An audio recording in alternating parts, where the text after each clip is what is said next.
বিসমিল্লাহির রহমানির রহিম।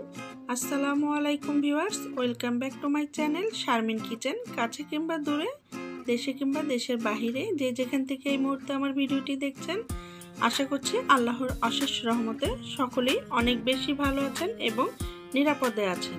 আজ আমি আপনাদের সাথে শেয়ার করব শিং মাছ ভুনা। আমার সকল ইউটিউব আপু ভাইয়া এত সুন্দর সুন্দর রেসিপি শেয়ার করেন, সেখানে তো সাহসই পায় না, তবুও আমি যেভাবে রান্না করি সেই রেসিপিটি শেয়ার করলাম।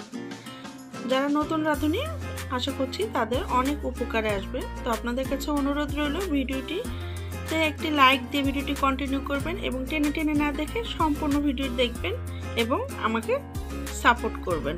তো চলুন দেখে নেওয়া যাক। তো প্রথমে আমি এখানে একটি প্যান নিয়েছি, আমার চুলাটা অফ আছে। তো এখানে আমি হাফ কাপ পরিমাণ পেঁয়াজ এবং 5-6টি কাঁচামরিচ মাঝখান দিয়ে একটু কেটে নিয়েছি, নিয়ে আমি এখানে দিলাম। দিয়ে আজকে আমি শিং মাছ রান্না করব ভুনা। তো এগুলো আগে থেকে কেটে ধুয়ে পরিষ্কার করে রেখেছি, আর এটা হচ্ছে দেশি শিং মাছ। আমি আজকে শিং মাছ রান্না করব হাতে মাখিয়ে। এই জন্য আমি এখানে 1 চা চামচ হলুদ গুঁড়ো অ্যাড করলাম, সাথে অ্যাড করছি শুকনো মরিচের গুঁড়ো। আমি এখানে উঁচু উঁচু করে 1 চামচ দিয়েছি, পরে আরও আধা চামচ অর্থাৎ 1.5 চা চামচ শুকনো মরিচের গুঁড়ো দিয়েছি। ঝাল যার যার পছন্দ অনুযায়ী দিবেন। তারপরে দিয়ে দিলাম আধা চা চামচ ধনিয়া গুঁড়া, স্বাদ মতো লবণ।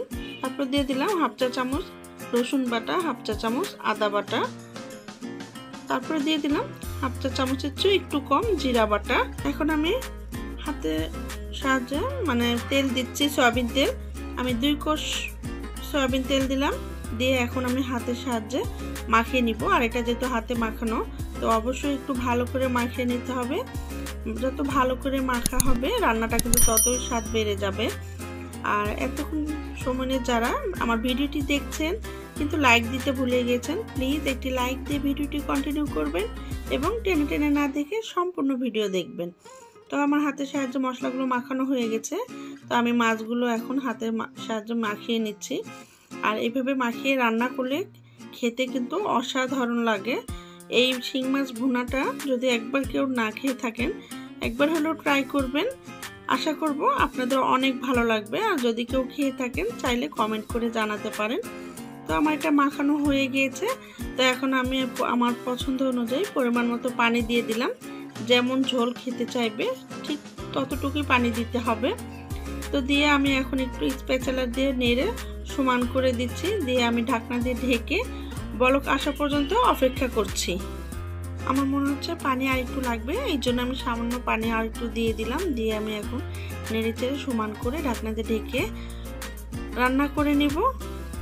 আমি যেসব আপু ভাইয়াদের ভিডিও দেখি সবসময় কিন্তু আমি একটি লাইক দিয়ে ভিডিওটি কন্টিনিউ করি আর ফুল সাপোর্ট করি। তো প্লিজ আপনাদের কাছে অনুরোধ রইল লাইক দিয়ে ভিডিওটি কন্টিনিউ করবেন। তো চুলার ফ্লেমটি ধরিয়ে দিলাম, দিয়ে আমি হাই হিটে একটু বলক এনে নিলাম।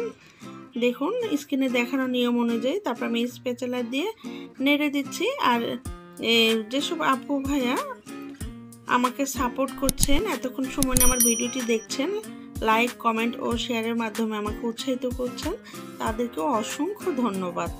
তো আমি এখানে দুটি টমেটো কেটে নিয়েছি, একটু পাতলা পাতলা করে কেটে নিয়ে আমি আবারও নেড়ে ঢাকনা দিয়ে ঢেকে রান্না হয়ে আসা পর্যন্ত অপেক্ষা করছি। তো যেসব আমার চ্যানেলে যেসব আপু ভাইয়া নতুন আছেন, আমার ভিডিওটি দেখছেন কিন্তু এখনও সাবস্ক্রাইব করেনি, প্লিজ আপনাদের কাছে অনুরোধ রইল আমার চ্যানেলটি সাবস্ক্রাইব করে পাশে থাকা বেল বাটন অন করে রাখবেন। এতে করে নতুন কোনো ভিডিও আপলোড দিলে সবার আগে নোটিফিকেশন পেয়ে যাবেন। আর এই কাজটি যারা অলরেডি করেছেন তাদেরকেও অসংখ্য ধন্যবাদ এবং কৃতজ্ঞতা জানায় অন্তর থেকে। তো দেখুন আমার রান্না কিন্তু হয়ে গিয়েছে, টমেটো সিদ্ধ হয়ে গেছে এবং ঝোল যতটুকু আমি চাই সেই পরিমাণে এসেছে। তো তারপর এখন আমি এখানে কিছুটা ধনিয়া পাতা ছিটিয়ে দিলাম। এটা পুরোটাই অপশনাল, তবে আপনারা যদি কেউ ধনিয়া পাতা না খান তাহলে এটা স্কিপ করতে পারেন। তো আমার ধনিয়া পাতা দিয়ে আমি ঢাকনা দিয়ে আরও 2 মিনিট রান্না করে নিব। তো দেখুন স্ক্রিনে দেখানো নিয়ম অনুযায়ী আমার রান্না কিন্তু কমপ্লিট হয়ে গেছে। তো দেখুন কালারটা কত সুন্দর এসেছে, মাশাআল্লাহ। আর এই রান্নাটা করেছি খেতে কিন্তু আমার পরিবারের সবাই খুবই পছন্দ করেছে। তো আমি এটা এখন সার্ভিং প্লেটে নিয়ে আপনাদের সাথে শেয়ার করছি। তো আমি এখন ঢেলে নিলাম। দেখুন কত সুন্দর কালার এসেছে, আর মাছগুলো কিন্তু একটুও ভাঙে নাই। তো আশা করব আমার ভিডিওটি আপনাদের ভালো লাগবে। ভালো লাগলে অবশ্যই আমাকে সাপোর্ট করবেন, আমার সাথে থাকবেন এবং ভিডিওতে একটি লাইক দিবেন। একটি লাইক যেহেতু শেয়ারের কাজ করে, তো আপনাদের একটি লাইকের কারণে আমাকে আরও অনেকে দেখার সুযোগ পাবে এবং আমার ভিডিওটি আরও অনেকের কাছে পৌঁছে যাবে। আর যেসব আপু ভাইয়া আমাকে সাপোর্ট করছেন আমার শিং মাছ ভুনা, সেসব আপুদের কাছে কেমন লাগছে চাইলে কমেন্ট করে জানাতে পারেন। আপনাদের সুন্দর সুন্দর কমেন্ট করতে আমার খুবই ভালো লাগে। আপনাদের সুন্দর কমেন্ট আমাকে পরবর্তী কন্টেন্ট তৈরি করতে আমাকে অনেক মোটিভেট করে। তো ভালো থাকবেন, সুস্থ থাকবেন, সবাই সবাইকে সাপোর্ট করবেন। আর আমার চ্যানেলে যদি নতুন কোনো বন্ধু হয়ে থাকেন, কমিউনিটিতে একটি লেটার ছেড়ে যাবেন, নিয়ম মেনে সময় হলে আপনার পরিবারে চলে যাব। পরবর্তী ভিডিও দেখার আমন্ত্রণ জানিয়ে আজকের মতো এখানে বিদায় নিলাম। আল্লাহ হাফিজ।